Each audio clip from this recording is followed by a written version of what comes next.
स्वागत है आपका न्यूज 18 जम्मू कश्मीर लद्दाख हिमाचल में। मैं हूं विशाल और आप देख रहे हैं JKLH प्राइम डिबेट। इस वक्त की ब्रेकिंग न्यूज आपको देने जा रहे हैं। सबसे बड़ी खबर यह है कि जम्मू कश्मीर से खबर यह आ रही है, हजरत बल दरगाह में उपद्रवियों ने तोड़फोड़ की है। जी हां, हजरत बल दरगाह में उपद्रवियों ने की है तोड़फोड़, राष्ट्रीय अशोक चिन्ह को नुकसान पहुंचाया है। इस वक्त की बड़ी खबर आपको दे रहे हैं, हजरत बल दरगाह में उपद्रवियों ने तोड़फोड़ की है, राष्ट्रीय अशोक चिन्ह को पहुंचाया है नुकसान। शिलालेख पर लगे अशोक चिन्ह के साथ तोड़फोड़ का मामला सामने आया है।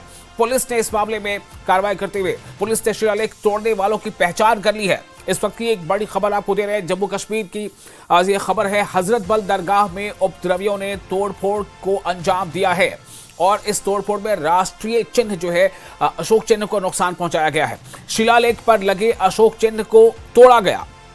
पुलिस ने शिलालेख तोड़ने वालों की पहचान कर ली है। पुलिस ने पहचान कर ली है और तोड़फोड़ करने वालों पर कार्रवाई की बात भी सामने आई है कि उन पर कार्रवाई की जाएगी। आपको बता दें कि 3 दिन पहले ये शिलालेख लगाया गया था और उसके बाद अब जो खबर आ रही है उसके मुताबिक हजरत बल दरगाह में उपद्रवियों ने तोड़फोड़ की है और खास तौर से राष्ट्रीय अशोक चिन्ह को नुकसान पहुंचाया गया है। और ये अशोक चिन्ह जो शिलालेख पर लगे अशोक चिन्ह को नुकसान पहुंचाया है, इस बारे में जो पुलिस प्रशासन का कहना है, पुलिस का कहना है कि उसने शिलालेख के साथ जिसने जो डिस्क्रेट किया गया है, उसे जो तोड़फोड़ की गई है, उन लोगों की पहचान कर ली है और जल्द ही इनके खिलाफ कार्रवाई होगी। 3 दिन पहले ही लगाया गया था शिलालेख। तो हजरत बल दरगाह में तोड़फोड़ का मामला, इस वक्त आप देख रहे हैं तस्वीरें, जब ये शिलालेख जो वहां उस दरगाह में लगाया गया था, आप देखिए उसमें जो वहां पर एक राष्ट्रीय प्रतीक जिसको कहते हैं राष्ट्रीय चिन्ह, वो जो वहां पर बना हुआ था, उसके साथ वहां पर तोड़फोड़ का मामला सामने आया है। ये आप देख रहे हैं तस्वीरें, जिस वक्त ये चीजें हो रही थी उस वक्त ये तस्वीरें हैं और ये मामला है हजरत बल दरगाह का। बहुत मशहूर ये जगह है, ये श्राइन है और ये जम्मू कश्मीर के कहने की एक पहचान है। लेकिन यहाँ पर आप देखिए क्या हो रहा है, जब वहाँ शिलालेख जब लगा, चूंकि वक्फ बोर्ड के मातहत ये आता है, वक्फ बोर्ड के तहत आता है, तो वक्फ बोर्ड ने वहाँ पर जो कुछ रिनोवेशन का काम कराया था, उसके बाद जब वहाँ पर शिलालेख लगा तो शिलालेख में जो राष्ट्रीय अशोक चिन्ह जो उसमें बना हुआ था, उसको लेकर के लोगों ने, जिन लोगों ने भी ऐसा किया, उन्होंने आपत्ति जताई। न सिर्फ आपत्ति जताई बल्कि उसके साथ उसको डिस्क्रेट किया, उसके साथ उसे तोड़फोड़ की। तो ये एक बहुत बड़ी जो है इसको गलत बात इसे तस्वर किया जा रहा है, क्योंकि ये कौम जो कौमी पहचान के तौर पर, यह राष्ट्रीय पहचान है। हजरत बल दरगाह में उपद्रवियों ने जो तोड़फोड़ की है, उसके बाद से वहां पर जो बीजेपी हमलावर है और वो सीधे तौर पर इसको सियासी निशाने के तौर पर उसको ले रही है। तो दरख्शां अंद्राबी ने राष्ट्रीय चिन्ह को तोड़ने वालों पर सख्त कार्रवाई की मांग की है। जी हां, दरख्शां अंद्राबी जो जम्मू कश्मीर में वहां वक्फ बोर्ड की चेयरपर्सन है और बीजेपी की लीडर हैं, दरख्शां अंद्राबी ने राष्ट्रीय चिन्ह को तोड़ने वालों पर सख्त कार्रवाई की मांग उठाई है। जम्मू कश्मीर वक्फ बोर्ड की चेयरपर्सन दरख्शां अंद्राबी ने नेशनल कॉन्फ्रेंस पर सीधा हमला करते हुए यह पूछा है कि क्या अगर सीएम हजरत बल दरगाह के पुनर्निर्माण का उद्घाटन करते तो भी उपद्रवी ऐसा ही करते। ये एक सीधा हमला है नेशनल कॉन्फ्रेंस पर, और न सिर्फ नेशनल कॉन्फ्रेंस पर बल्कि नेशनल कॉन्फ्रेंस की जो आला क़यादत है उस पर सीधा हमला बोला है दरख्शां अंद्राबी ने। आज उन्होंने अपने गुंडे भेजे और गुंडों के जरिए से यहां हंगामा कर दिया। पत्थर हाथ में, मैंने सुबह आज वार्न किया था पुलिस को जब मैं 9 बजे आई थी, क्योंकि मुझे मालूम था ये हंगामा करने वाले हैं। मैंने यहां के SHO को, यहां के सबों को वार्न किया था कि इनके हाथों में पत्थर जरूर होंगे, इनके हाथों में हथौड़े जरूर होंगे, क्योंकि कल से इनके जिगर में तीर चुभ रहे हैं। कल से इनको लग रहा है हमारे आंखों के सामने अंधेरा हो गया। जिस पे ये रोटियां सेक रहे थे वो तो हमने बंद कर दिए, वो रोटियां ही बंद हो गई। अब ये सेकेंगे तो किस पे सेकें? कौन कहता है यहां मिलिटेंसी अभी जंगलों में है? मैं सिक्योरिटी फोर्सेस को यहां से कहना चाहूंगी, अपनी यूनिफॉर्म को कहना चाहूंगी, अपने हिंदुस्तान के प्राइम मिनिस्टर को और होम मिनिस्टर को कहना चाहती हूं यहां से आपके जरिए से, सर मिलिटेंट यहां पे जंगलों में नहीं है। पार से नहीं आ रहे हैं। ये गुंडे हैं जिन्होंने आज पत्थर से एम्बलम तोड़ा। इनको ढूंढिए, इनको निकालिए बाहर, इन पे पीएसए लगाइए। ये अभी भी माहौल को खराब कर रहे हैं। पीस हुजूर सल्लल्लाहु अलैहि वसल्लम का ईद मिलादुन नबी लोग खुशी से यहां मनाने आ रहे थे। सुबह से दुआओं की मजलिस और बिना पॉलिटिक्स के हमने यहां पे किस तरह से ओपन दरगाह शरीफ को किया, उसका सिला यही है। अगर यहां उमर अब्दुल्ला का लगा हुआ था, क्या उस पे भी ये यही करते ये गुंडे? इनको ये बर्दाश्त ही नहीं हुआ कि कोई इनके बगैर भी काम कर सकता है, और वो भी काम जो सराहनीय है। तो आपने सुना किस तरह से दरख्शान दराबी ने सीधा हमला बोला है नेशनल कॉन्फ्रेंस पर, और न सिर्फ यह कि हमला बोला बल्कि एक बहुत बड़ा सवाल भी खड़ा कर दिया। उन्होंने कहा है कि लोग ये समझते हैं कि जो मिलिटेंट्स हैं वो जंगलों में हैं, लेकिन दरख्शान दराबी ये कह रही हैं कि मिलिटेंट जंगलों में नहीं है, बल्कि वो इसी माशरे में कहीं ना कहीं है। और वो कह रही है कि मैं वजीर आजम से बात कहूंगी, मैं अपने सिक्योरिटी के जो एहलकार हैं, जो अफसरान हैं, उनसे ये बात कहूंगी कि वो नजर रखें। एक बहुत बड़ा हमला नेशनल कॉन्फ्रेंस पर। क्या नेशनल कॉन्फ्रेंस इसके जवाब में वो कुछ बात सामने रखेगी? क्या नेशनल कॉन्फ्रेंस प्रेस कॉन्फ्रेंस करेगी? क्या नेशनल कॉन्फ्रेंस मीडिया के सामने आकर इस पर कुछ अपना जवाब करेगी? हमारी भी कोशिश कि हम नेशनल कॉन्फ्रेंस से किसी लीडर से जुड़े, उनसे उनका पक्ष जाने। फिलहाल आपको बता दें हमारे साथ सुहेल काज़मी जुड़ चुके हैं, सोशल एक्टिविस्ट भी है, पॉलिटिकल एक्टिविस्ट भी है, और विक्रम जी भी हमारे साथ जुड़ चुके हैं। सबसे पहले मैं इससे पहले कि चर्चा करूं, आगे बढ़ाऊं, आपको एक और खबर बता दूं कि दुनिया भर के दरगाहों और मस्जिदों में राष्ट्रीय झंडे और राष्ट्रीय चिन्ह लगे होते हैं। दिल्ली वक्फ बोर्ड में भी राष्ट्रीय अशोक चिन्ह लगा है, और यहां तक कि मलेशिया, इंडोनेशिया, अमेरिका के मस्जिदों में भी राष्ट्रीय झंडे और राष्ट्रीय चिन्ह लगे होते हैं। यानी जिस राष्ट्र में वो मस्जिद है अगर, तो उस राष्ट्र का चिन्ह वहां लगा होता है। लेकिन यहां पर आप जो इस वक्त तस्वीरों में आपको हम दिखा रहे हैं, आप देखें कहां की ये तस्वीरें हैं, और हर तस्वीर में आपको नजर आएगा, चाहे वो किसी भी देश की वो मस्जिद हो, जिस देश में वो मस्जिद है वहां पर उस देश की जो राष्ट्रीय परचम है वो वहां होती है। दुनिया भर के दरगाहों और मस्जिदों में राष्ट्रीय झंडे और राष्ट्रीय चिन्ह लगे होते हैं। तो दिल्ली वक्फ बोर्ड में भी राष्ट्रीय अशोक चिन्ह लगा है। मलेशिया हो, इंडोनेशिया, अमेरिका हो, हर मस्जिद में, हर देश की मस्जिद में उस देश का झंडा या उस देश का राष्ट्रीय चिन्ह लगा होता है। ऐसे में जो हजरत बल दरगाह में अगर ये शिलालेख पर उसमें अगर ये अशोक चिन्ह था, तो उसको डिसक्रेडिट करने का मतलब क्या है? अब अपने मेहमानों के पास मैं जाना चाहूंगा। सबसे पहले मैं सुहेल काज़मी साहब आपके पास आना चाहता हूं। मैं ये जानना चाहता हूं कि दरअसल ये जो कुछ हुआ है, इसके पीछे आखिर मंशा क्या है? देखिए सर, पहले तो ये है कि ये बड़ा अनफॉर्चुनेट इंसिडेंट है, नहीं होना चाहिए। लेकिन ये है कि अगर जो भी इसमें इन्वॉल्व हैं, जो आइडेंटिफाई हो चुके हैं, उनको कड़ी से कड़ी सजा मिलनी चाहिए और कड़े से कड़े कानून के तहत उनको बुक करना चाहिए। देखिए, रिलीजियस सेंटिमेंट्स के साथ जुड़ा हुआ ये मसला है, और हजरत बल की एक अपनी डिग्निटी है और एक अपनी हिस्टोरिकल पर्सपेक्ट है। अगर कोई भी इंसान इसको छेड़छाड़ करता है, और खासकर नेशनल ये जो आप बोल रहे हैं, जो हमारा ब्लॉग है, उसको किसी ने छेड़ने की कोशिश की है, तो एक लाउड एंड क्लियर मैसेज सरकार की तरफ से, एलजी एडमिनिस्ट्रेशन की तरफ से, सिक्योरिटी एजेंसीज की तरफ जाना चाहिए। उनको बुक करके उनको बिल्कुल उनकी परेड करनी चाहिए उसी हजरत बल दरगाह के बाहर, ताकि हमें बिला वजह इसको सियासी रंग देने की जरूरत न पड़े। कोई फ्रिंज एलिमेंट हो सकते हैं, कुछ लोग वक्फ बोर्ड से नाराज हो सकते हैं, लेकिन यह है कि अगर इस पे भी अगर आप सियासत करेंगे, तो मैं समझता हूं फिर सियासत भड़कती है और उसके जो नतायज हैं वो अच्छे नहीं होते। लेकिन सुहेल साहब, एक सवाल तो यहां पर पैदा होगा कि आखिर ये कौन लोग थे, किन लोगों ने ऐसा किया, क्या उनकी राजनीतिक सोच है, क्या उनकी पृष्ठभूमि है? देखिए, जो भी सोच होगी वो जब आप पकड़ेंगे तो वो सोच सामने आ जाएगी। लेकिन अभी बड़ा प्रीमेच्योर है ये कहना कि ये पीडीपी के थे, नेशनल कॉन्फ्रेंस के थे, किसके थे। सिर्फ आप इसको पॉलिटिसाइज करेंगे, वो मैं समझता हूं अच्छी बात नहीं है। जो भी कोई लोग इन्वॉल्व हैं, उनको बुक कीजिए, उनको इंटेरोगेट कीजिए, और सच्चाई जब सामने आएगी तो फिर हम डिबेट पे बैठेंगे और फिर चर्चा करेंगे। लेकिन ऐसी चीजों को अगर आप हवा देंगे और प्रेस कॉन्फ्रेंस में ऐसी बातें बोलेंगे जिनकी कोई ऑन ग्राउंड रेलिवेंस नहीं होगी, तो मैं समझता हूं वो सिर्फ एक्विजिशन होगी। किसी ने भी इस चीज का अगर कोई छेड़छाड़ की है, दे should be booked immediately with in 24 hours.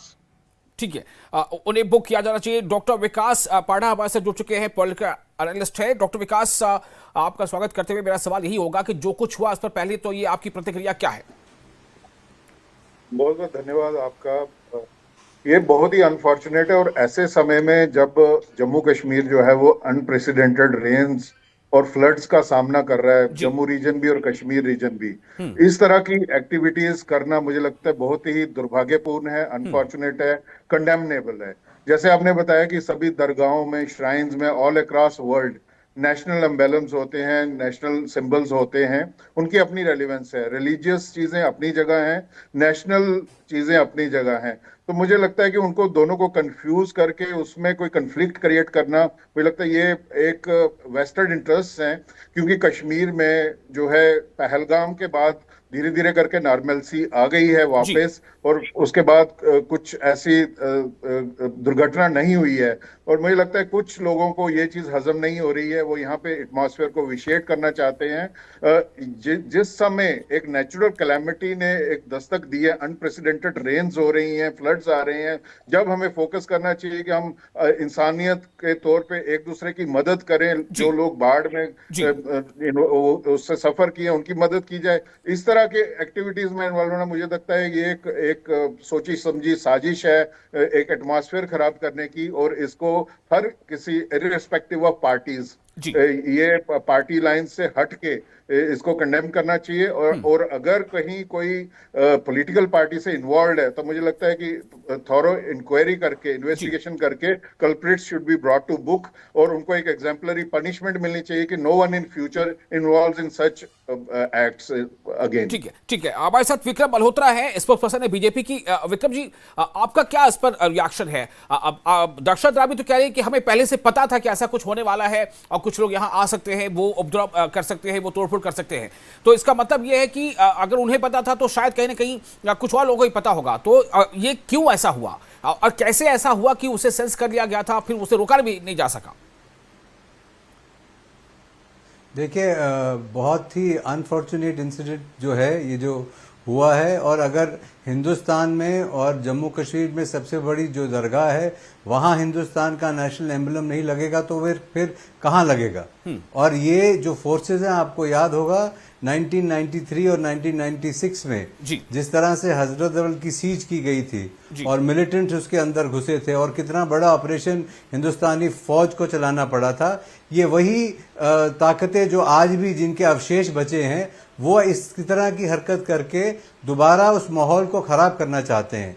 और जहां तक बड़ी अफसोस की बात है कि नेशनल कॉन्फ्रेंस के एक सीनियर एमएलए, जो नेशनल कॉन्फ्रेंस इस वक्त सत्ता में है, वो इस तरह का बयान दे रहे हैं। और आज जो उनके फेलियर्स हैं, जिस तरह से जम्मू कश्मीर का हर जिला ऑलमोस्ट बाढ़ से पीड़ित है, और ये सरकार बिल्कुल नाकाम हो गई है लोगों तक रिलीफ पहुंचाने में, तो उससे एक ध्यान भटकाना और मजहबी रंग देना और दोबारा से सिचुएशन को खराब करना, हालात को खराब करने की कोशिश करना, नौजवानों को उकसाने की कोशिश करना, मुझे लगता है तनवीर सादिक साहब को भी सवालात के घेरे में लाना चाहिए। इनसे पूछताछ होनी चाहिए कि ये कौन लोग थे, किन लोगों के कहने पे ये सब हुआ है, और जो लोग इसमें मुलविस पाए जाते हैं, और कहीं ना कहीं जो इंटेलिजेंस एजेंसीज हैं कश्मीर में, मुझे लगता है उन पे भी एक सवालिया निशान उठता है। जिस तरह दरख्शा अंद्राबी जी ने कहा कि उनको पहले खदशा था कि कुछ लोग ऐसी हरकत करने की कोशिश कर रहे हैं, तो मैं एलजी साहब से भी गुजारिश करूंगा, आईजी सीआईडी से भी गुजारिश करूंगा कि जो ब्लैक शीप हैं सिस्टम में, उनको आइडेंटिफाई करें, ताकि जम्मू कश्मीर में जो बदले हुए हालात हैं ये दोबारा 1993 की तरफ ले जाने की जो कोशिश विक्रम मल्होत्रा जी, मेरा सवाल आपसे ये होगा कि अभी बात यहाँ पर ये हो रही है कि कौन लोग थे, कौन हो सकते हैं, और इसके बारे में इन्वेस्टिगेशन होनी चाहिए। और पुलिस की तरफ से जो बात सामने आ रही है कि उसने जो है पहचान कर ली है कि कौन लोग थे जो इसको डिसेक्रेट करने में शामिल थे, या उसे जो है नुकसान पहुंचाने में शामिल थे राष्ट्रीय चिन्ह को, तो उनके खिलाफ बहुत जल्द कार्रवाई की जाएगी। मेरा सवाल यहाँ पर यह है कि फिर दरख्शा अंद्राबी अगर सीधे तौर पे ये कह रही हैं, तो क्या उनकी बात को माना जाए? वो कह रही हैं कि खास पार्टी है जिन्होंने अपने गुंडे भेजे। देखिए, आप वो एक रिस्पॉन्सिबल पोजीशन पे हैं, और दूसरी बात, जो जिसको अंग्रेजी में कहते हैं jump the gun, why did Tanvir Sadiq have to jump the gun? वो सबसे पहले जो आ गए इसके जो जिन्होंने उसको तोड़ा उनके सपोर्ट में आ गए, तो उससे लगता है कि कहीं ना कहीं दाल में कुछ काला है। जरूर कुछ लोग वो ये इस बात का क्रेडिट लेना चाह रहे हैं कि उन्हीं के कुछ लोगों ने इसको ऐसे इसमें ये किया है। तो जब आप कह रहे क्रेडिट लेने की बात, आप क्रेडिट लेने की बात, क्रेडिट का मतलब क्या है यहाँ पर किस बात की क्रेडिट ली जा सकती है? क्या ये राष्ट्रीय पहचान को या चुने को नुकसान पहुंचा के क्रेडिट लेने का मतलब क्या है? क्या इसको सपोर्ट मिलेगा, ग्राउंड पर सपोर्ट मिलेगा इस बात कि ये दरगाह पे नहीं लगना चाहिए नेशनल एम्बलम, और जिन ताकतों ने उसको तोड़ा, तो आप उसको इक्वेट कीजिए, कहीं ना कहीं उनके बीच में रिश्ता है, कहीं ना कहीं उनके बीच में सांठगांठ है। सुहेल साहब, क्या ये क्रेडिट लेने की बात है? क्या ये क्रेडिट लेने की होड़ मची है कि नेशनल एम्बलम को किसने नुकसान पहुंचाया? मुझसे पूछ रहे हैं सर? जी सुहेल साहब, आपसे पूछ रहा हूं। जिस तरह का आप तनवीर सादिक साहब का देखिए सर, आप तनवीर सादिक साहब का ये अब मेरे बीजेपी के भाई जो हैं ये डिफेंड कर रहे हैं बीजेपी की नॉमिनी को। देखिए, जब उनको पहले ही सपना आ चुका था कि ये कल ये इसको खराबी करेंगे या यहाँ हंगामा करेंगे या पत्थर करेंगे, तो उस रिस्पॉन्सिबल चेयरपर्सन को पहले ही पुलिस को बता देना चाहिए था या कोई ऐसी लेटर इशू कर देनी चाहिए थी। एक बात। दूसरी बात, आप अभी इन्वेस्टिगेशन होगी, पर्चा लगेगा, सीसीटीवी फुटेज है, इतनी बड़ी दरगाह है, 100 के करीब कैमरे लगे हैं। अभी जब तक प्रोब होगा तभी तो पता चलेगा कि वो फ्रिंज एलिमेंट कौन से। और इतनी रिस्पॉन्सिबल चेयर के ऊपर बैठने के बाद अगर आप इमीडिएटली मिलिटेंसी को बीच में ले आते हैं या मिलिटेंट्स को ले आते हैं या पाकिस्तान को ले आते हैं, तो मैं समझता हूं बड़ा अनफॉर्चुनेट है। फिर तो जितनी हम इन्वेस्टमेंट मरकज कर रही है जम्मू कश्मीर को नॉर्मल कंड्यूसिव एटमॉस्फेयर पे लेने के, और हर बच्चे से बुजुर्ग जो है वो कंट्रीब्यूट कर रहा है। It is very unfortunate if you see if you talk like this कि अभी पता नहीं किसने पत्थर मारा, किसने तोड़ा, और आप अपनी जो जजमेंट है वो सुनाना शुरू कर दिया। Let the law taking enforcement agencies take their own action plan, और उसके बाद जो आएगा आपके सामने होगा, उसके बाद हम चर्चा करेंगे। ठीक है डॉक्टर विकास पाठा, क्या जरूरत है इस वक्त की जरूरत क्या है? जब रक्षा अंतराबी जो कह रही है वो सीधे तौर पर एनसी पर उन्होंने सीधा हमला बोला है, नेशनल कॉन्फ्रेंस पर सीधा हमला बोलते हुए कह रही है कि उस पार्टी ने अपने गुंडे भेजे। तो ये तो एक बहुत जिम्मेदार चेयर है ना। इस जिम्मेदारी के साथ अगर वो कह रही है तो इसका मतलब ये सच्चाई है। अगर ये सच्चाई है तो फिर क्या एक्शन होना चाहिए, और अगर सच्चाई नहीं है तो फिर कैसे पता चलेगा? क्या इन्वेस्टिगेशन हो चुके हैं? लेकिन ये तो है कि नेशनल एम्बलम यानी राष्ट्रीय पहचान को वहां कुछ लोग पहुंचे, उन्होंने डिस्क्रेडिट किया, उसे नुकसान पहुंचाया। एक तो ये फैक्ट है।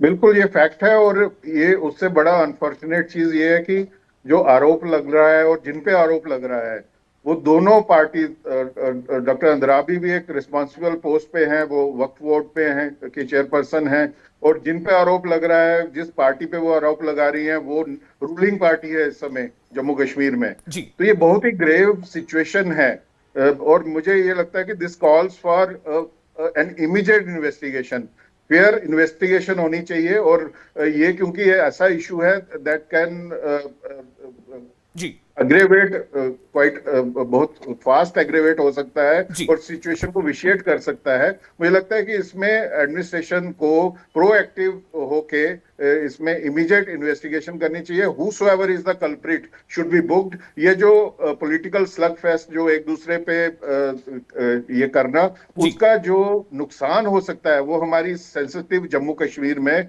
बहुत ज्यादा नुकसान पहुंच सकता है अगर वैसा कोई एटमॉस्फेयर विशिएट हुआ, क्योंकि इशू ही ऐसा है। और मैं फिर कहूंगा कि जो नेशनल इंटरेस्ट की चीजें हैं, नेशनल एम्बलम है, दे शुड बी प्रोटेक्टेड, और इस पे पॉलिटिक्स करने के बजाय truth should be brought out by immediate investigation by the investigating agency. आपको लग रहा है कि इस पर पॉलिटिक्स करने की बजाय मतलब कुछ ना कुछ सियासत इस पर हो चुकी है या उसकी शुरुआत हो गई है? आप क्या कहना चाह रहे हैं? क्या सियासत ने अपना काम शुरू कर दिया है?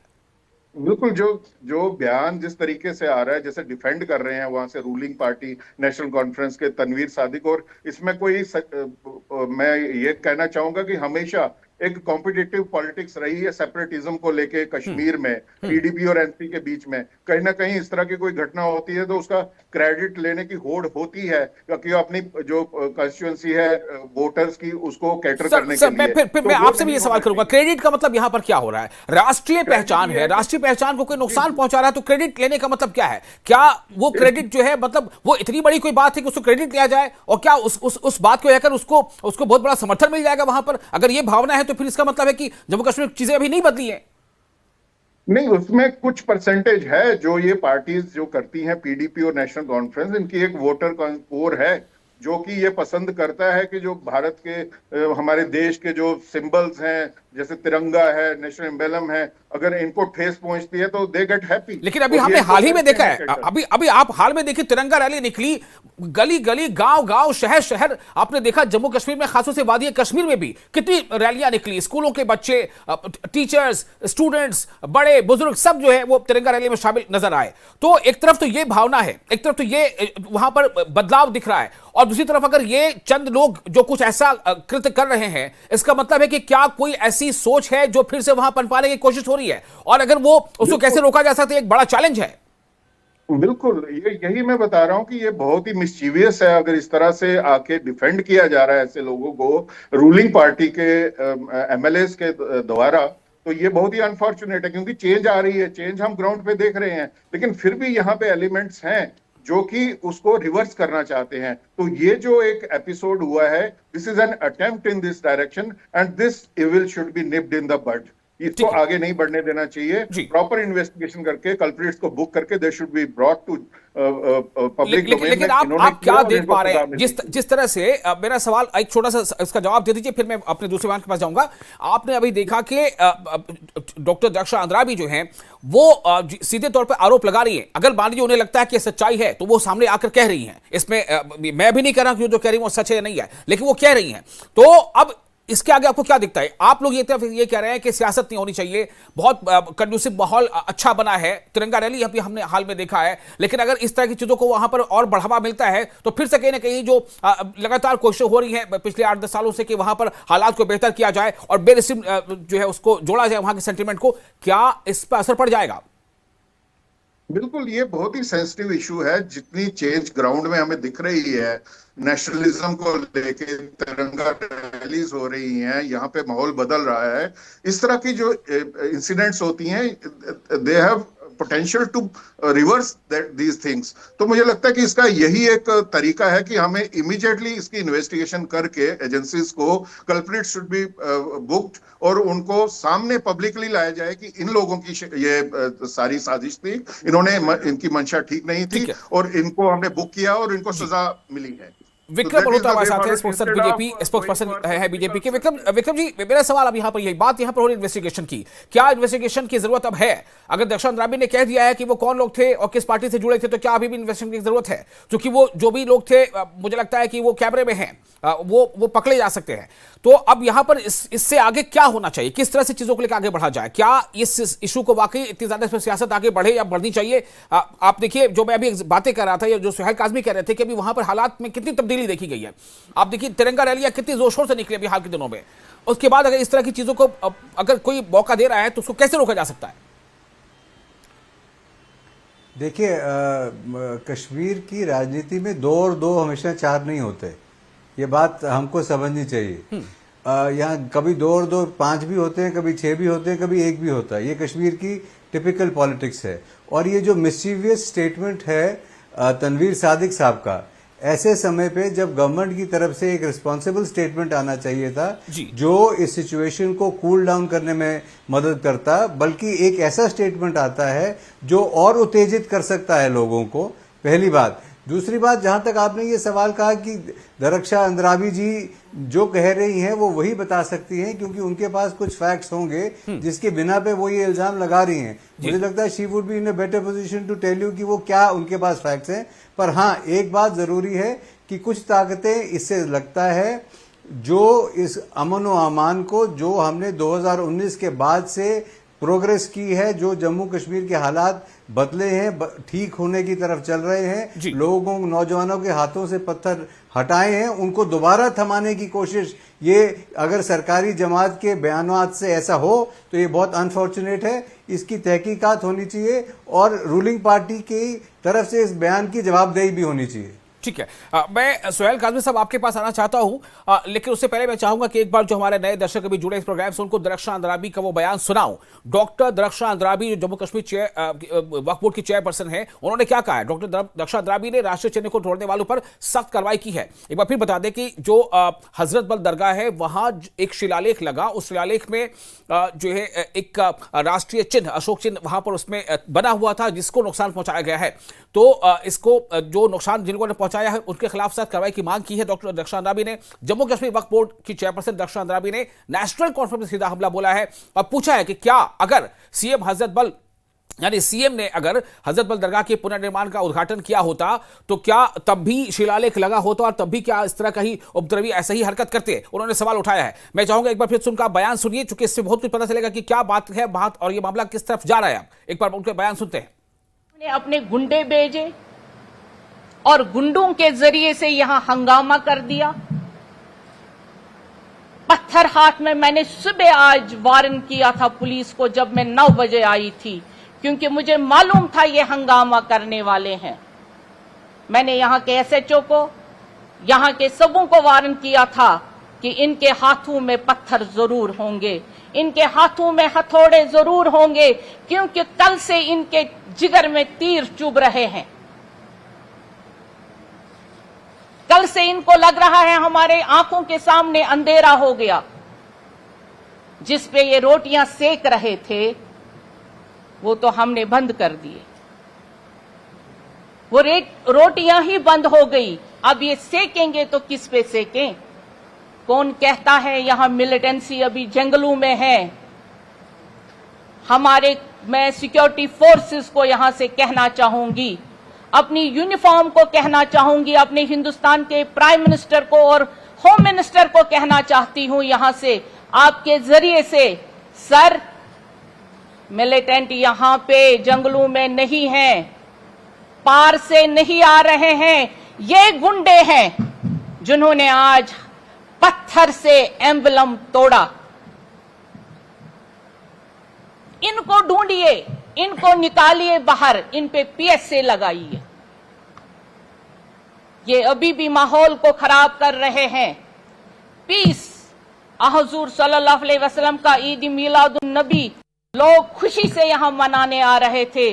सुबह से दुआओं की मजलिस और बिना पॉलिटिक्स के हमने यहां पे किस तरह से ओपन दरगाह शरीफ को किया, उसका सिला यही है।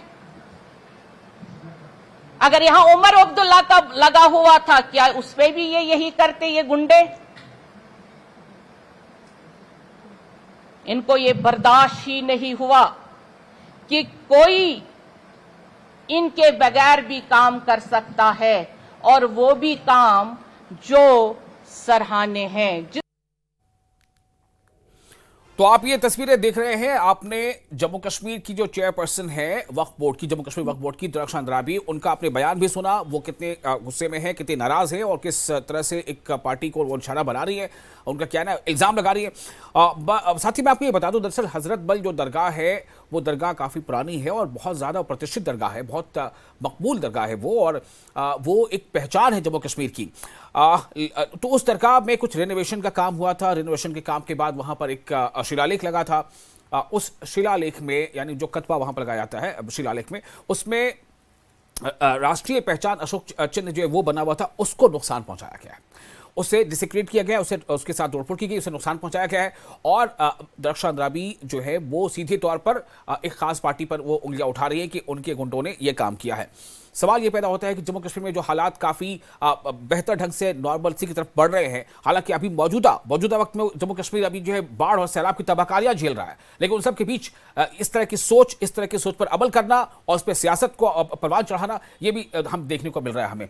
हमारे साथ कई खास मेहमान जुड़े हुए हैं, उनसे हम लगातार इस पर चर्चा कर रहे हैं कि कितना दुर्भाग्यपूर्ण है इस तरह के माहौल का फिर से एक बार कहीं ना कहीं एक शुरुआत उसको हो रही है। और जो दक्षा अंद्राबी कह रही है कि मिलिटेंसी या मिलिटेंट जंगलों में नहीं है, बल्कि वो हमारे आसपास कहीं ना कहीं है, ये जो बता रही हैं, वो कह रही है कि मैं इसके बारे में शिकायत करूंगी, पीएम से कहूंगी, होम मिनिस्टर से कहूंगी। तो एक साथ आपको ये बता दें फिलहाल यहाँ पर कि दुनिया भर की जो दरगाह हैं और जो मसाजिद है, बहुत सारी मस्जिद का प्लूरल मसाजिद होता है, तो दुनिया भर में जो मसाजिद है, उन मसाजिद में जिस देश में वो मस्जिद या वो जो धर्मस्थल है, वहाँ पर उस देश का राष्ट्रीय झंडा या राष्ट्रीय चिन्ह लगा होता है। ये बहुत सामान्य सी बात है। तो अगर ये हजरत बल दरगाह के प्रेमिसेस में अगर वहाँ पर एक शिलालेख लगता है और उसमें एक राष्ट्रीय चिन्ह का भी वो डिज़ाइन उकेरा हुआ होता है, तो उसमें तकलीफ किसे हो सकती है? ये कहीं ना कहीं फिर से हालात का रुख मोड़ने की कहीं कोशिश तो नहीं है? इसी पर आज हम चर्चा कर रहे हैं। हमारे साथ के खास मेहमान जुड़े हुए भी हैं। सुहेल काज़मी साहब, मैं फिर से आपके पास आ रहा हूं इसी सवाल को लेकर के कि क्या ये समझा जाए कि अब जम्मू कश्मीर की आवाम जो है कहीं ना कहीं वो इतनी चीजों को समझ चुकी है कि सियासत का रुख किस तरह से होता है, सियासत को हवा कैसे दी जाती है और कैसे आम लोगों को गुमराह किया जाता है? क्या आपको लग रहा है कि आवाम इसे उसी तरह से देखेगी, ना कि बहुत जो है इसमें गुमराह हो जाएगी और इसमें इसके मकासद में जो इसका नेगेटिव जो हो सकता है उसमें कूद जाएगी? देखिए, आवाम जो होती है इनोसेंट होती है, वो गुमराह हो जाती है। और मैंने कहा कि हजरत बल जो है उसकी एक अपनी हिस्टोरिकल बैकग्राउंड है। और इस छोटे से इंसिडेंट, देखिए 4 दिन से 5 दिन से ये दरगाह जो है सुर्खियों में है, इसलिए कि चीफ मिनिस्टर वहां गए, वो उनको जाने नहीं दिया जहां रेनोवेशन चल रही थी, और वहां से विवाद शुरू हो गया। हमने उस पर भी डिबेट्स की।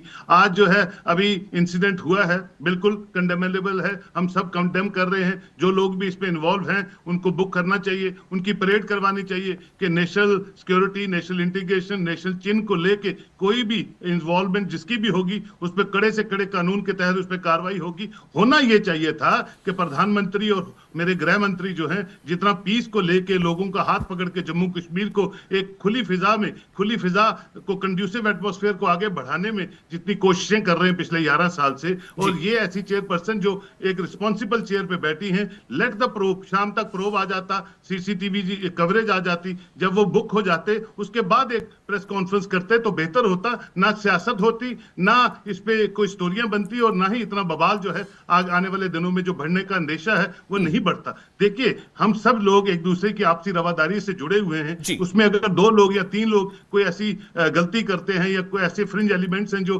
रिलीजियस सेंटिमेंट्स को छेड़छाड़ करते हैं, या नेशनल ये जो चिन्ह है जिसकी आप बात को उसको छेड़छाड़ करते हैं, वो ये भी तो हो सकता है वो सुर्खियों में बटोरने के लिए या रातों रात लीडर बनने के लिए कुछ ऐसी हरकत की हो। Let the investigating agencies clear the stand, क्या हुआ, कैसे हुआ, कौन इन्वॉल्व है, और उसके बाद अगर वक्फ बोर्ड प्रेस कॉन्फ्रेंस करता तो मैं समझता एक लाउड एंड क्लियर मैसेज चला जाता कि यहाँ जो है जो भी सिस्टम है, जो भी लॉ इन्फोर्सिंग एजेंसीज हैं वो अच्छे से अपना काम करते हैं और विद इन 24 आवर उसका ब्लूप्रिंट आपके सामने पेश कर देते हैं।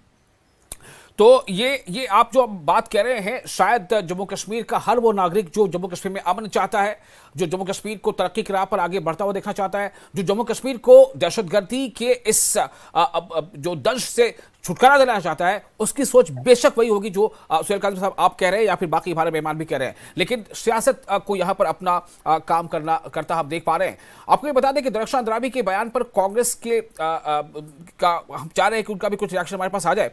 तो तनवीर सादिक जो नेशनल कॉन्फ्रेंस के एमएलए भी हैं और तनवीर सादिक का स्पोक्स पर्सन भी है नेशनल कॉन्फ्रेंस के, उन्होंने एक पोस्ट किया है। उस पोस्ट में वो क्या लिखते हैं? वो लिख रहे हैं कि उन्होंने एक्स पर जो लिखा है कि मैं कोई धार्मिक विद्वान नहीं हूं, लेकिन इस्लाम में मूर्ति पूजा सख्ती से मना है, यह सबसे बड़ा पाप माना गया है। हमारे ईमान की बुनियाद तौहीद है। हजरत बल दरगाह जैसे मुकद्दस स्थान पर अशोक चिन्ह जो कि एक मूर्ति कला है, लगाना इस आस्था के खिलाफ है। पवित्र स्थलों में सिर्फ तौहीद की पाकीज़गी झलकनी चाहिए और कुछ नहीं। ये मैंने आपको पढ़ के सुनाया कि ये कौन कह रहा है? ये नेशनल कॉन्फ्रेंस के नेता है, नेशनल कॉन्फ्रेंस के ये एमएलए हैं, नेशनल कॉन्फ्रेंस के ये स्पोक्सपर्सन भी हैं। उन्होंने ये बात कही है। तो अब इनकी बात पर भी कुछ सवाल लोग उठा रहे हैं कि उनको ऐसा नहीं कहना चाहिए, या उनको ये उनका जो कहने का मतलब ये था जो मैंने आपको सामने रख दिया। सुहेल काज़मी साहब, मैं चाहूंगा थोड़ा सा इस पर आप रोशनी डालें कि ये जो उन्होंने कहा है, तनवीर सादिक ने ये क्या कहा, क्या लिखा है पोस्ट में उन्होंने, इसका क्या देखिए, तनवीर सादिक ने सियासत की शुरुआत कर दी है, which is also very unfortunate. इस्लाम में ऐसी कोई चीजों का जिक्र नहीं है। मैं भी इस्लाम का ही एक बशिंदा हूं, मैं कुरान और हदीस की इंटरप्रिटेशन को अच्छी तरह पढ़ता हूं। तनवीर सादिक, दरख्शां अंद्राबी जी के बाद अब तनवीर सादिक साहब ने सियासी बिगुल बुझा दी है। अब इसमें सियासत होती रहेगी आने वाले दिनों में, which is very unfortunate. He is also responsible MLA और स्पोक्स पर्सन है इतनी बड़ी रीजनल पार्टी का, उसको ऐसे बयान नहीं देने चाहिए। अब इसमें मौलाना हजरात भी अंदर आ जाएंगे, इसमें बहुत सी चीजें, पूरे हिंदुस्तान से एक चर्चा का विषय जो है वो इन्होंने शुरुआत उसकी कर दी है, विच इज वेरी अनफॉर्चुनेट। ठीक है। और एक मैं बयान सुनाना चाहता हूं। दरगाह में उस वक्त मौजूद एक चश्मदीद ने क्या कुछ कहा, ये सुन लीजिए। जब ये चीजें हो रही थी तो वहां पर एक चश्मदीद था। मैं चाहता हूं कि उसकी बात भी आप सुने कि दरअसल वो क्या कहना चाह रहा है, क्या उसने महसूस किया, क्या कह रहा है। और लोग निकले भी, हम भी अपने मतलब लोगों को कह रहे थे यहाँ से जाओ वहाँ से जाओ, गेट मुकम्मल बंद थे, मतलब खुले थे और वो घर जा रहे थे। अचानक कोई आदमी आया और उसने उनको दिखाया कि ये बोर्ड है, क्योंकि मैं ऑफिस की तरफ जा रहा था क्योंकि नमाज खत्म हुई थी। मुझे इतला मिली कि कोई आदमी उनको दिखा रहा है कि ये यहाँ पर लोगो बना हुआ है। तो वो जब मैं वहाँ पहुंचा तो वह हंगामा बरपा हुआ था, तो मैं उन लोगों में आया और उन्होंने मुझ पर भी थोड़ा किसी ने मुझे पहचान लिया है कि मुझे मतलब हमला करने की कोशिश की और मैं खुद अपने मतलब खुद भाग गया। फिर मैंने डीओ साहब को बता दिया कि आप आइए और ये इस तरह से कर रहे हैं, और उन्होंने वहां पर नाराबाजी की। लेकिन ये एक मुनज़्ज़म साजिश थी, कल से ये कर रहे थे कि हम ये तोड़ेंगे और लेकिन आज उन्होंने ऐसा काम किया है। तो आपने सुना, आप समझ पा रहे होंगे इनका कहना है कि कहीं ना कहीं एक ये मुनज़्ज़म साजिश का हिस्सा लगता है। साजिश कौन कर सकता है, किसे इसका फायदा मिलने वाला है? अक्सर कहा जाता है कि जिसको कोई फायदा पहुंचने वाला होता है वही दरअसल इसके पीछे हो सकता है। मैं ये नहीं कह रहा हूं कि कौन है, ये काम है इन्वेस्टिगेशन एजेंसीज का। विक्रम मल्होत्रा साहब, आप इस पर कैसे रिएक्ट करेंगे अभी आपने जो सुना? देखिए, मैंने आपसे पहले भी ये अर्ज किया कि ये जिस तरह से ये पूरा एपिसोड अनफोल्ड हुआ है, जहां तक दरख्शान अंद्राबी साहब के बयान की बात थी, उनकी प्रेस कॉन्फ्रेंस की बात थी, वो हो सकता है उनको एक ज़ाती तजुर्बा हो और उनके पास इनपुट्स हो, पर उनकी जो सारी बात की तस्दीक जो है वो तनवीर सादिक साहब ने कर दी, उसके ऊपर मोहर लगा दी कि नेशनल कॉन्फ्रेंस की कहीं ना कहीं इस पूरे मामले से वाबस्तगी थी और इसको एक कम्युनल रंग देने की कोशिश जो तनवीर सादिक साहब ने की है, दैट इज वेरी अनफॉर्चुनेट। वो नेशनल इंटरेस्ट के खिलाफ है। अगर हिंदुस्तान का एम्बलम, हिंदुस्तान में इतनी बड़ी दरगाह जो है, सबसे बड़ी दरगाह नॉर्थ इंडिया की मानी जाती है, अगर यहां नहीं लगेगा तो फिर कहां लगेगा? पाकिस्तान में लगेगा। तो फिर ये इसको एक रिलीजन के साथ जोड़ना, इसको धर्म के साथ जोड़ना, इसको बुत परस्ती के साथ जोड़ना, इसको इस्लाम के साथ जोड़ना, और उसे तब इस वक्त जो सबसे बड़ी घेरे में जो तंजीम है वो नेशनल कॉन्फ्रेंस है, क्योंकि वो हर शोबे पे फेल हो रहे हैं।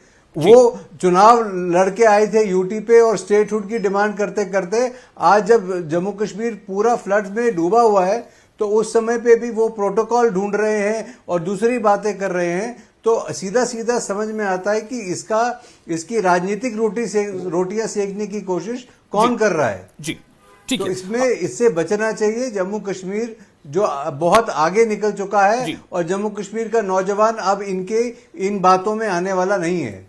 ठीक है, यहां पर एक जानकारी मैं जरा दर्शकों को साझा कर दूं कि इस तरह की जो डेसिक्रेशन या उसके साथ उसकी बेअदबी या उसके साथ तोड़फोड़ जो होती है नेशनल एम्बलम के साथ, कौमी निशान या राष्ट्रीय पहचान के साथ, राष्ट्रीय चिन्ह के साथ, तो या झंडे के साथ, तो ये एक तरह का पनिशेबल ऑफेंस है और इसके लिए जो है वो 3 साल की सजा भी जो है उसके लिए है, तजवीज़ है सजा, imprisonment for a term that में एक्सटेंड टू 3 years, और 3 साल तक की सजा हो सकती है और इसमें जुर्माना भी याद हो सकता है। ये जो है prevention of insults to national order act 1971 के तहत ये चीज़ें हैं। ये मैं आपको इसलिए बता रहा हूँ कि जब इस पर इन्वेस्टिगेशन होगा, इन्वेस्टिगेशन के बाद जब जो कसूरवार का नाम सामने आ सकता है, जब उनका ये कसूर साबित हो जाएगा तो उनको इस तरह की सजा हो सकती है।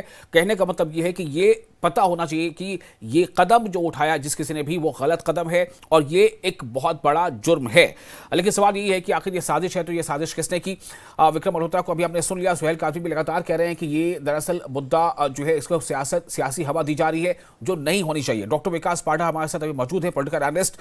डॉक्टर विकास, क्या सियासत में इतना जोर है कि इसकी एक हवा और इसकी लहर बन जाएगी, या फिर हमारा जम्मू कश्मीर का माशरा, जम्मू कश्मीर का समाज इतना अब तैयार हो चुका है कि वो इसे सियासी रंग देने से बचेगा? देखिए, ऐसा है कि 2019 के बाद जो चेंजेस आई हैं जम्मू कश्मीर में, तो उससे तो मैं होपफुल हूं कि ऐसी पॉलिटिक्स को जो हमारी जनता जो है वो ज्यादा हवा नहीं देगी। आज का यूथ जो है वो अपने हाथ में लैपटॉप और मोबाइल लेके चलता है, ना कि पत्थर। तो ये फर्क तो आ चुका है। तो मैं होपफुल हूं कि इसको जो है वो हवा नहीं मिलेगी। लेकिन बात ये है कि ये जो साजिश करने वाले लोग हैं, जो ये साजिश कर रहे हैं, दे शुड बी बुक्ड, कि उनको अभी भी उम्मीद है कि वो ये आग लगा सकते हैं। That is a dangerous sign. तो इसलिए मैं चाहता हूं कि एलजी एडमिनिस्ट्रेशन और जो पुलिस है हमारी, उनके पास अगर सीसीटीवी की फुटेज है, डॉक्टर अंद्राबी ने एक रिस्पॉन्सिबल पोस्ट पे आके ये आरोप लगाए हैं, और सबसे संगीन आरोप ये है कि जो रूलिंग पार्टी है इस समय जम्मू कश्मीर गवर्नमेंट में और जो लार्जेस्ट पॉलिटिकल पार्टी है जो रूल कर रही है, उन पे ये आरोप लग रहे हैं, तो ये इसको बहुत ज्यादा सीरियस बनाते हैं, इश्यू को सेंसिटिव बनाते हैं। और उनके एमएलए और स्पोक्स पर्सन आके अगर एक्स वैसे प्लेटफॉर्म पे उसको डिफेंड कर रहे हैं, एक तरीके से उन्होंने कवर फायर दी है, इस एक्ट को जस्टिफाई करने की कोशिश की है, that is a dangerous thing. इन चीजों को रोकना जरूरी है। ये इनकी मंशा को दर्शाते हैं कि ये लोग जो हैं, जो ये शांति आई है, चेंज आया है जम्मू कश्मीर में, खासकर कश्मीर वैली में पोस्ट 2019, ये उससे खुश नहीं है, ये उसको रिवर्स करना चाहते हैं। These attempts should be filed. और ये जो इशू है इसको मुझे लगता है सीरियसली लेने की जरूरत है मुझे, लेकिन ये इतना मुझे भरोसा है। डॉक्टर विकास पाठा, लेकिन मेरा एक सवाल इससे जुड़ा अभी रह जाएगा, मैं आपके पास सवाल को लेके आऊंगा कि आखिर वो किस तरह का चेंज चाहते हैं, अगर वो चाहते हैं तो। लेकिन फिलहाल मैं एक और अपने मेहमान का यहाँ पर वेलकम करूंगा। मुफ्ती मंजूर जियाई हमारे साथ जुड़ चुके हैं, इस्लामिक स्कॉलर हैं। मुफ्ती साहब, आपका इस्तकबाल है न्यूज़ 18 JKLH की इस शो में। इसका नाम है प्राइम डिबेट। मैं जानना चाहता हूं कि क्या आप इससे वाकिफ हैं जो हजरत बल दरगाह में एक शिलालेख, यानी जो पत्थर का जो कतबा लगता है वो लगा, उसमें वक्फ बोर्ड की तरफ से वो शिलालेख लगाया गया और उसमें उसका जिक्र था कि इसका जो रिनोवेशन हुआ है, जो वहाँ पर साज सज्जा या बाकी काम हुए हैं वहाँ पर, जो उस काम का एक तरह से वो इफ्तिताही वो एक पत्थर था, उसमें अशोक चिन्ह भी बना हुआ था और उसमें बिस्मिल्लाहिर्रहमानिर्रहीम भी बीच में लिखा हुआ है, अगर आप देख पा रहे हो तस्वीर में। तो सवाल यह है कि कुछ लोगों ने वहां पर जाकर उसके साथ तोड़फोड़ की है और उसको जो जम्मू कश्मीर वक्फ बोर्ड की चेयरपर्सन है दक्षा अंद्राबी, वो ये कह रहे हैं कि दरअसल जिन लोगों ने ऐसा किया है वो गुंडा एलिमेंट है, उनका इशारा एक खास पॉलिटिकल पार्टी की तरफ है। एक पॉलिटिकल पार्टी है नेशनल कॉन्फ्रेंस, उसके तर्जमान ये कहते हैं कि हम इस्लामिक विद्वान नहीं है, लेकिन मूर्ति से जो है उससे बचना चाहिए या उसकी आकृति से भी। मैं आपके पास ये मुद्दा इसलिए लेके आ रहा हूँ कि अब आप बताएं कि ये क्या हो रहा है, क्या जी बोले। मैं जहां तक इन चीजों को समझता हूं, इस बात का खासा ख्याल रखा जाना चाहिए कि एम्बलम एक बहुत महत्वपूर्ण चीज है जी। हिंदुस्तानी एम्बलम का होना ये एक महत्व हमें बताता है कि हमारा जो दिली ताल्लुक इस मुल्क के साथ में है वो बहुत गहरा है जी। और उस गहराई को समझने के लिए हमें इस बात का ध्यान रखना पड़ेगा कि एम्बलम सब जगह लगाए नहीं जाते हैं और एम्बलम का खासा ध्यान रखा जाना चाहिए कि वो हर जगह पर इस्तेमाल ना हो जाए जिससे कल होकर के उसकी बेहुरमती हो जी। लेकिन जिन लोगों ने भी इसके साथ तोड़फोड़ की है, जिन्होंने बेहुरमती की है, और सिर्फ उसकी बेहुरमती नहीं हुई, वहां पर बिस्मिल्लाहिर्रहमानिर्रहीम भी लिखा हुआ है, उसकी भी बेहुरमती हुई है, वहां पर कुरानी आयात है, उसकी भी बेहुरमती हुई है, और वो बुजुर्ग की बारगाह है और वहां पर इस तरीके की बेहुरमती होना ये कहीं ना कहीं बहुत ही शर्मनाक और शेमफुल है। ऐसी हरकत करने वाले पर कानूनी कार्रवाई बिल्कुल होनी चाहिए। जिन लोगों ने ना ही तकद्दुस इस्लाम का ख्याल रखा, ना ही तकद्दुस दीन के साथ साथ दुनियावी उमूर में जो हमारे मुल्क हिंदुस्तान का एम्बलम है उसका ख्याल रखा, और ना ही उस पर आयत कुरानी जो लिखी थी उसका ख्याल रखा, और इस बात का भी ख्याल नहीं रखा कि उस मुल्क के अंदर में कानून है और जिसकी पासदारी हम सबको करना चाहिए। इन चीजों को भी तोड़ा तो यकीनन है कि ऐसे तोड़ने वाले के ऊपर में मुल्क के कानून के एतबार से उसके ऊपर में कार्रवाई होनी चाहिए, और दीनी तौर पर भी इन लोगों को समझना चाहिए कि मुकद्दस कलमे जो उस पर लिखे हुए हैं और आयत करीमा जो लिखी हुई है उसका तोड़ना कहीं ना कहीं आपके इस्लाम और आपके दीन पर भी सवाल खड़ा करता है कि आप क्या कर रहे हैं और क्या मैसेज आप दे रहे हैं। अगर आपको ये चीज पसंद नहीं आ रही थी, या फिर वहां के एडमिनिस्ट्रेशन को समझना चाहिए था कि एम्बलम लगाने से पहले उनसे इजाजत जरूर ली गई होगी, या हुकूमत ने उस चीज को जो तय किया होगा वो बहुत ही बाज़पुरुष के साथ की गई होगी। आखिर इस तरीके की हरकत करने वाले वो कौन लोग हैं, इसकी निशानदेही जरूर होनी चाहिए। चलिए, बहुत शुक्रिया आप तमाम मेहमानों का, इस बहुत ही खास मौजू पर आपने अपना कीमती वक्त दिया, आपने अपनी बातें रखी, और इसके साथ ही यहाँ पर हम रुकेंगे और साथ ही अहम खबरों का, बड़ी खबरों का सिलसिला लगातार जारी रहेगा। फिलहाल हमें दे इजाजत और आप बने रहे न्यूज़ 18 JKLH के साथ।